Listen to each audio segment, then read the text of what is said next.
नमक कम है पार्ट 1। एक लड़की भले ही शादी कर अपने ससुराल चली जाए, पर उससे अपना मायका कभी नहीं छूटता, खास करके अपना भाई। नेहा की शादी को 1 साल हो गया था।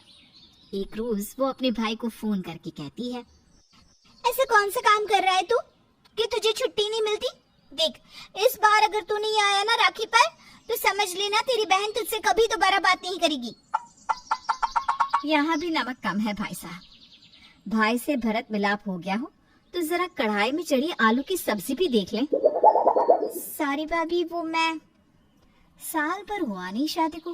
रोज तो तू अपने घर वालों से वीडियो कॉल पर बात करती है, 4-4 घंटे फोन पर बात करती है। उसके बाद भी तेरी बातें रह ही जाती है कि तुझे अब रसोई में भी बात करनी है।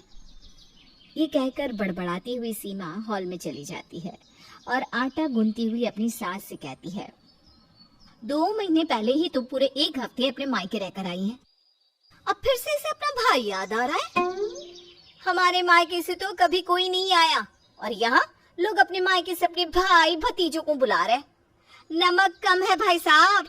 ऐसा है तो मेरी मम्मी तो बिलासपुर में अकेली रह रही है, 4 महीने से मैं उन्हें भी तो बुला लेती। अरे आया कहाँ है उसका भाई, तू तो अभी से चालू हो गई।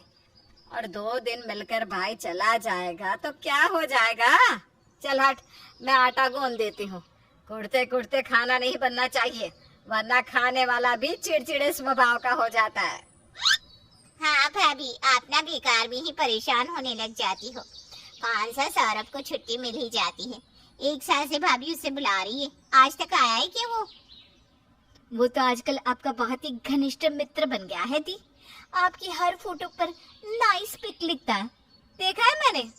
आप तो उसके आने से खुशी होंगी। नमक कम है भाई साहब।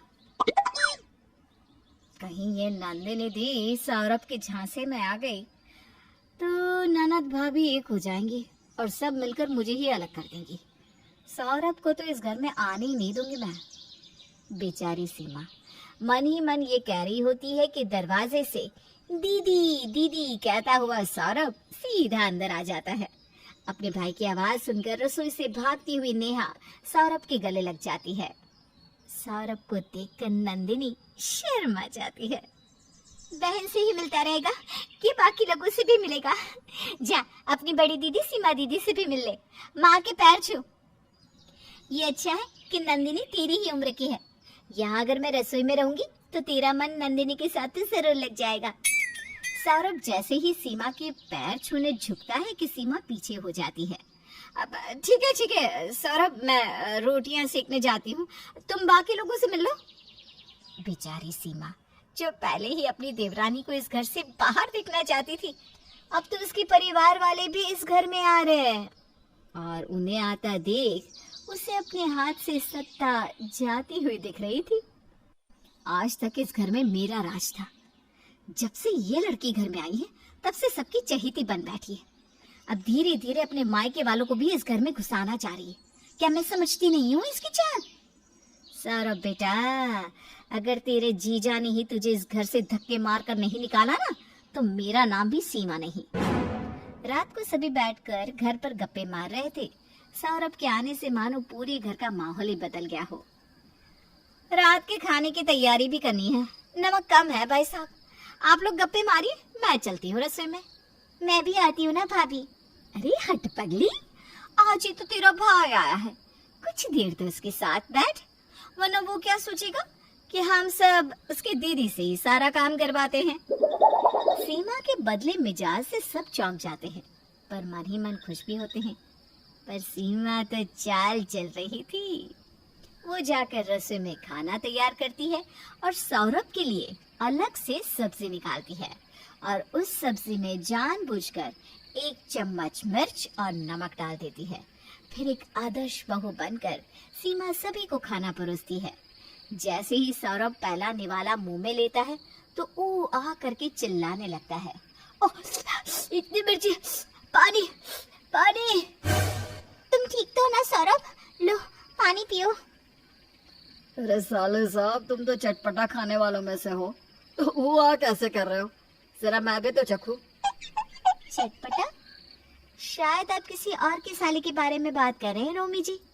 मुश्किल से एक तो साला है और उसके भी पसंद नापसंद का आपको ख्याल ही नहीं है। मैंने भाभी को खास बताया था कि सौरभ जरा भी तीखा नहीं खा पाता, ऊपर से बेचारे के मुंह में छाले हो रखे। उसकी बात भी आपको याद नहीं रहा भाभी? मम्मी क्या सोचेंगी कि मैं कैसी बहन हूँ, एक दिन भी अपने भाई का ख्याल नहीं रख पाई।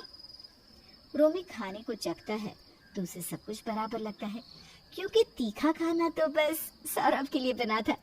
मौके का फायदा उठाती हुई सीमा फूट फूट कर रोने लगती है। नमक कम है भाई साहब, लगता है मुझसे गलती हो गई, खाना बनाने में मिर्च ज्यादा पड़ गई है, सौरभ मुझे माफ कर दे। आप माफी मत मांगिए भाभी, खाना तो बिल्कुल परफेक्ट है। साले साहब आप इतना ऊ क्यों कर रहे हैं? कहीं कोई और बात तो नहीं? नहीं जीजा जी, सब्जी इतनी तीखी, वे क्या बताऊं, और नमक। नहीं सौरभ, मैंने भी टेस्ट की सब्जी, ठीक ही लगता है। शायद तुम्हारे मुंह का स्वाद बिगड़ा हुआ होगा। तुम पानी पियो, मैं तुम्हारे लिए कुछ और बना लाती हूँ। नंदिनी के साथ सौरभ और नेहा रसोई में चले जाते हैं। आज तक मेरे हाथ से खाना बनाते वक्त ऐसी भूल कभी नहीं हुई। कितनी बड़ी भूल हो गई मुझसे, लगता है मेरे हाथ का स्वाद ही चला गया है। बिन बात की कितनी खरी खोटी सुना गई नेहा मुझे। आज तक जब मैं भारी गर्मी में खाना बनाती थी तो किसी ने दो अच्छे बोल नहीं कहे, और आज एक गलती पर नमक कम है भाई साहब। क्या भाभी, आप भी ना, आज तक हम आपके ही हाथ का बना खाना खाते आ रहे हैं। हम कुछ नहीं भूले हैं भाभी। और साले साहब और नेहा की बातों को आप इग्नोर कीजिए, मैं नेहा से रात में बात करता हूँ। ये थी शुरुआत साले और जीजा के बीच मनभेद की, और अब सौरभ के बाद इस झांसे में फंसने का नंबर था नेहा का। रात को 1 बजे अपने कमरे से निकलकर सीमा रसोई में जाती है, जहाँ पहले से ही नंदिनी उसका इंतजार कर रही थी। वाह भाभी, इसी कहते हैं चाल। पर जब कोई कांड करती हो ना आप, तो मुझे भी बता दिया करो। है, अब समय आ गया है नेहा भाभी का इस घर से और हमारी जिंदगी से निकलने का। कॉलेज में मेरी फर्स्ट प्लेस लेने वाली नेहा ने क्या सोचा कि मेरी भाभी बनने के बाद वो मेरे घर में भी फर्स्ट प्लेस ले लेगी? नो वे। कहते हैं ना, जो दिखता है वो होता नहीं, और जो होता है वो कहाँ दिखता है। सौरभ की सबसे करीबी दोस्त दिख रही नंदिनी असल में इस सारे षड्यंत्र में शामिल थी, और ये सब भी उसके प्लान का ही हिस्सा था। अब ये ननद भाभी की जोड़ी मिलकर आगे क्या चाल चलती है, इसके लिए हमें अगले भाग का इंतजार करना होगा।